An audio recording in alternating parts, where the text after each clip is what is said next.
হাসিনা খারাপ, আওয়ামী লীগ খারাপ না বক্তব্যে তোপের মুখে বিএনপি নেতা ফজলু। ৩ নেতাকে অব্যাহতি দিলেন জিএম কাদের। উপজেলা পর্যায়ে আদালত সম্প্রসারণে একমত সব দল।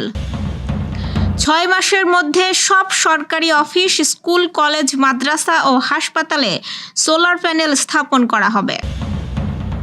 বাংলাদেশিদের জন্য গোল্ডেন ভিসা আরও সহজ করল আমিরাত। দর্শক, গ্রামের কাগজের সকালের খবরে আপনাকে স্বাগত। শুনছিলেন প্রধান প্রধান শিরোনাম, এছাড়াও রয়েছে রাশিফল। এবার চলুন যাওয়া যাক মূল আয়োজনে। আওয়ামী লীগ থেকে দল পরিবর্তন করে বিএনপিতে আসা বর্তমান বিএনপি চেয়ারপারসন উপদেষ্টা অ্যাডভোকেট ফজলুর রহমানের দেওয়া সাম্প্রতিক এক বক্তব্যে হাসিনা খারাপ, আওয়ামী লীগ খারাপ না নিয়ে সমালোচনা তৈরি হয়েছে। তার এই বক্তব্যে তোপের মুখে পড়েছেন তিনি। এছাড়াও এই বক্তব্যের তীব্র প্রতিবাদ জানিয়েছে তার নিজ জেলার এক ছাত্রদল নেত্রী।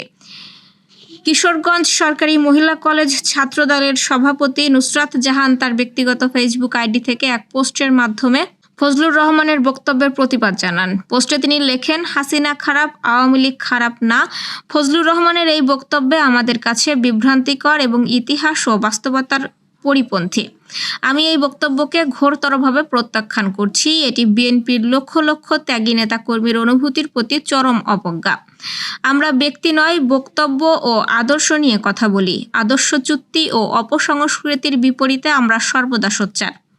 এমন বক্তব্যের বিরুদ্ধে বিএনপির শীর্ষ পর্যায়ের দৃষ্টিভঙ্গি পরিষ্কার করার দাবি জানান তিনি। প্রসঙ্গত, বিএনপির চেয়ারপারসনের উপদেষ্টা ফজলুর রহমানের বিভিন্ন বক্তব্যের ভিডিও সামাজিক যোগাযোগ মাধ্যমে বেশ চর্চিত। সিনিয়র কো-চেয়ারম্যান আনিসুল ইসলাম মাহমুদ, কো-চেয়ারম্যান রুহুল আমিন হাওলাদার ও মহাসচিব পদ থেকে মুজিবুল হক চুন্নুকে অব্যাহতি দিয়েছেন জাতীয় পার্টির চেয়ারম্যান জিএম কাদের। সোমবার সন্ধ্যায় দলের দপ্তর বিভাগ থেকে পাঠানো এক সংবাদ বিজ্ঞপ্তিতে এই তথ্য জানানো হয়। দলের শৃঙ্খলা ভঙ্গের অভিযোগ এনে তাদেরকে সব পদবি থেকে অব্যাহতি দেওয়া হয়েছে। বিজ্ঞপ্তিতে আরও জানানো হয়, গত ২৮ জুন প্রেসিডিয়ামের সভার সিদ্ধান্ত অনুযায়ী ৩ জনকে অব্যাহতি দেওয়া হয়েছে। এদিকে মুজিবুল হক চুন্নুকে বাদ দিয়ে ব্যারিস্টার শামীম হায়দার পাটোয়ারীকে জাতীয় পার্টির মহাসচিব নিয়োগ দেওয়াকে চরম অগণতান্ত্রিক, অসাংবিধানিক এবং গণতন্ত্রের সরাসরি লঙ্ঘন বলে মন্তব্য করেছেন সদ্য অব্যাহতিপ্রাপ্ত ২ কো-চেয়ারম্যান ব্যারিস্টার আনিসুল ইসলাম মাহমুদ ও এবিএম রুহুল আমিন হাওলাদার। সোমবার গণমাধ্যমে পাঠানো এক যৌথ বিবৃতিতে তারা এই মন্তব্য করেন। উপজেলা পর্যায়ে অধস্তন আদালত সম্প্রসারণে সব রাজনৈতিক দল একমত হয়েছে। জনগণের দোরগোড়ায় বিচার ব্যবস্থা পৌঁছাতে একমত হয়েছে সব দল। তবে ভৌগোলিক অবস্থানের দিক থেকে যেসব উপজেলা জেলা সদরের কাছাকাছি, সেখানে আদালত স্থাপনের বিপক্ষে মত দিয়েছে দলগুলো। সোমবার ফরেন সার্ভিস একাডেমিতে জাতীয় ঐক্যমত্য কমিশনের সঙ্গে সংলাপে দলগুলো নীতিগতভাবে একমত প্রকাশ করে। কমিশনের প্রস্তাবে বলা হয়, উপজেলা সদরের ভৌগোলিক অবস্থান ও বৈশিষ্ট্য, জেলা সদর থেকে দূরত্ব ও যাতায়াত ব্যবস্থা, জনসংখ্যার ঘনত্ব ও বিন্যাস এবং মামলার চাপ বিবেচনা করে কোন কোন উপজেলায় স্থায়ী আদালত স্থাপন করা প্রয়োজন তা নির্ধারণ করতে হবে। বর্তমানে যেসব উপজেলায় চৌকি আদালত পরিচালিত হয়, সেগুলোকে বিবেচনায় নিয়ে সবগুলো চৌকি আদালতকে স্থায়ী আদালতে রূপান্তরিত করা প্রয়োজন নাকি, সেক্ষেত্রে পুনর্বিবেচনা ও পুনর্বিন্যাসের সুযোগ রয়েছে, তা পরীক্ষা নিরীক্ষা করার কথা বলা হয়েছে প্রস্তাবে। ৬ মাসের মধ্যে সব সরকারি অফিস, স্কুল, কলেজ, মাদ্রাসা ও হাসপাতালে সোলার প্যানেল স্থাপন করা হবে এক পরিপত্রে সরকারের এই পরিকল্পনা তুলে ধরেছে বিদ্যুৎ বিভাগ।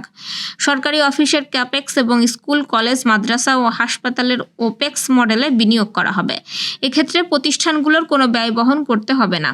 পরিপত্রে বলা হয়েছে, জাতীয় রুফটপ সোলার কর্মসূচির আওতায় সরকারি অফিস, শিক্ষা প্রতিষ্ঠান ও স্ব-স্থাপনার ছাদে সোলার সিস্টেম স্থাপনের মাধ্যমে আগামী ডিসেম্বরের মধ্যে দেশের জাতীয় গ্রিডে প্রায় ৩,০০০ মেগাওয়াট বিদ্যুৎ সংযুক্ত করার লক্ষ্য নির্ধারণ করা হয়েছে।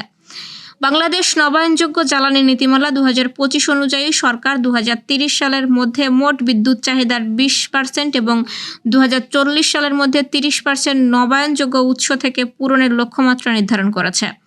নবায়নযোগ্য জ্বালানির লক্ষ্যমাত্রা দ্রুততম সময়ে অর্জনের ক্ষেত্রে এই কর্মসূচি মাইলফলক হিসেবে বিবেচিত হতে পারে। বড় অঙ্কের আর্থিক বিনিয়োগের বিনিময়ে সংযুক্ত আরব আমিরাতে দ্রুততম সময়ে বিদেশি নাগরিকদের বসবাসের অনুমতি পাওয়ার একটি উপায় হলো গোল্ডেন ভিসা। তবে এবার বাংলাদেশিদের জন্য গোল্ডেন ভিসার শর্ত শিথিলের ঘোষণা দিয়েছে দেশটি। এতে বাংলাদেশিদের গোল্ডেন ভিসা পাওয়ার জন্য ব্যবসা বা সম্পত্তিতে বড় বিনিয়োগের প্রয়োজন হবে না। বাংলাদেশিদের সঙ্গে ভারতীয়রাও পাবেন এই সুবিধা। ভারতীয় সংবাদ মাধ্যম ইকোনমিক টাইমসের প্রতিবেদনে বলা হয়, আগে সংযুক্ত আরব আমিরাতে গোল্ডেন ভিসা পেতে দেশটিতে কোনো ব্যবসা অথবা কমপক্ষে 20 লাখ দিরহাম বা প্রায় 6,69,00,000 টাকা মূল্যের সম্পত্তি কিনতে হতো।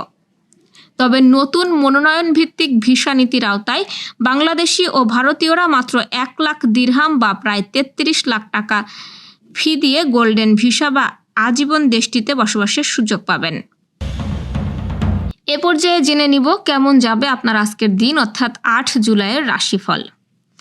মেষ রাশির যারা বিনিয়োগের কথা ভাবছেন তাদের জন্য দিনটি ভালো যাবে। ব্যবসার কোনো চুক্তি চূড়ান্ত করলে তা আর্থিক লাভ এনে দেবে। সন্ধ্যায় বাড়িতে অতিথির আগমন হতে পারে এবং সন্তানের অগ্রগতি সুখী করবে। বৃষ রাশির এটি সম্মান বৃদ্ধির দিন হবে। সামাজিক ক্ষেত্রে সমাদর মিলবে। চাকরির সঙ্গে যুক্ত ব্যক্তিরা শুনতে পাবেন পদোন্নতি বা বেতন বৃদ্ধির মতো সুখবর। মিথুন রাশির আজকের দিনটি উৎসাহে পূর্ণ হবে, কারণ সন্তান চাকরি পেতে পারে।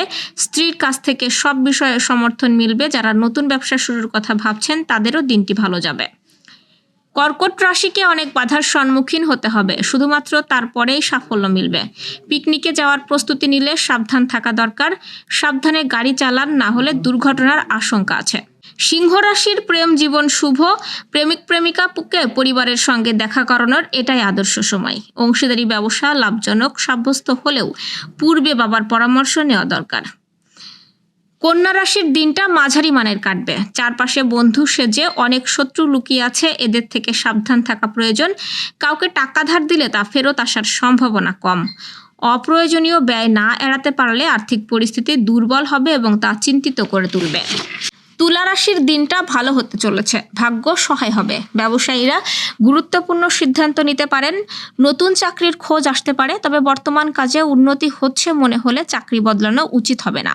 বৃশ্চিক রাশির নতুন সম্পত্তির জন্য দিনটি ভালো। গৃহসজ্জার সামগ্রীতে কিছু অর্থ ব্যয় হতে পারে। যে কোনো বিষয়ে মায়ের সমর্থন মিলবে। ধনু রাশির দিন হবে ব্যস্ততাপূর্ণ। অন্যের জন্য অনেকটা সময় নষ্ট হতে পারে, সেই সঙ্গে টাকাও। তারপরেও স্বার্থপরতার অভিযোগ আসবে, অতএব আপাতত কারোর সমস্যায় না জড়ানোই উচিত হবে। মকর রাশি কঠোর পরিশ্রমের পরেই একমাত্র সাফল্য মিলবে, যে কারণে ক্লান্ত দিন শেষে ছেকে ধরবে। স্ত্রীর সঙ্গে মনোমালিন্যের অবসান হবে এবং সন্তানদের ভবিষ্যতের জন্য পদক্ষেপ নিতে হতে পারে। কুম্ভ রাশির আর্থিক দিক থেকে দিনটি ভালো কাটবে। লাভ অল্প হলেও মনে প্রসন্নতা থাকবে। পুরানো কোনো বিষয় নিয়ে পরিবারে বিবাদের পরিস্থিতি তৈরি হতে পারে, যাতে মন খারাপ হবে। মীন রাশিরও দিনটি হবে ব্যস্ততাপূর্ণ। মামলায় জয়লাভ হতে পারে। সন্ধ্যায় পুরানো কোনো বন্ধুর সঙ্গে দেখা হতে পারে, তবে বাইরে খাবার খেলে তা হজমের সমস্যা সৃষ্টি করবে। দর্শক, এই ছিল এখনকার আয়োজন। আগামীকাল ঠিক একই সময়ে সকালের খবর ও আপনার রাশিফল দেখতে ও জানতে চোখ রাখুন গ্রামের কাগজের ইউটিউব চ্যানেল ও ফেসবুক পেজে। আর প্রতিদিনের খবরের আপডেট পেতে গ্রামের কাগজের ইউটিউব চ্যানেল সাবস্ক্রাইব এবং ফেসবুক পেজ ফলো করে রাখতে ভুলবেন না। আমাদের পরবর্তী খবর দেখুন বিকাল 3টায়। শুভ বিদায়।